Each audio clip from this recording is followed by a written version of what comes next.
Γεια και χαρά σε όλους! Είναι το 7ο βίντεο cast από τις αχλές κουβέντες της Ζανέτας και πάμε να ξεκινήσουμε τώρα! Σήμερα θα μιλήσουμε για το τι είναι ο έρωτας. Ο έρωτας λοιπόν, σύμφωνα με τους επιστήμονες, κρατάει 6 μήνες και τα χωρίζουν σε 2 στάδια.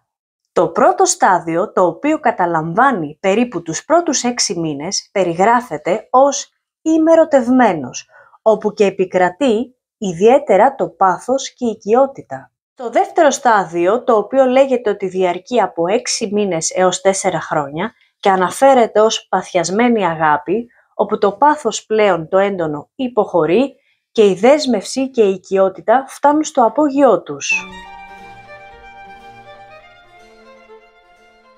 Η εμπειρία του έρωτα, σύμφωνα πάντα με τους επιστήμονες, δεν διαφέρει και πολύ από διάφορες μορφές εθισμού.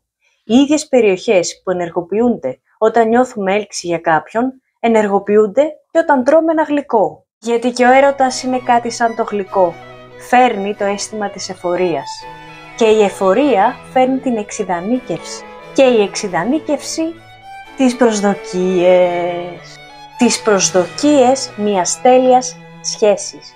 Και κάτι τέτοιο, όπως καταλαβαίνετε, είναι ουτοπικό. Γιατί κανείς μας δεν είναι τέλειος. Όταν λοιπόν φύγουμε υπό αυτή την επίρρεια της μέθης, της εφορίας του έρωτα, ερχόμαστε αντιμέτωποι με την πραγματικότητα. Και εκεί ακριβώς ξεκινάει το πάρτι. Γιατί η πραγματικότητα είναι οι άνθρωποι και η ψυχή τους είναι μια άβυσσος.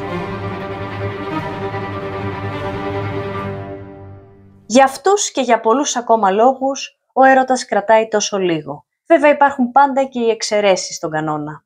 Σε άλλα λόγια, τι είναι ο έρωτας τελικά? Ο έρωτας δεν είναι τίποτα άλλο από μια μοναδική εμπειρία που μας παρασύρει, μας μεταμορφώνει, μας συγκινεί, μας επαναπροσδιορίζει, μας αποπροσανατολίζει και μας καθυλώνει.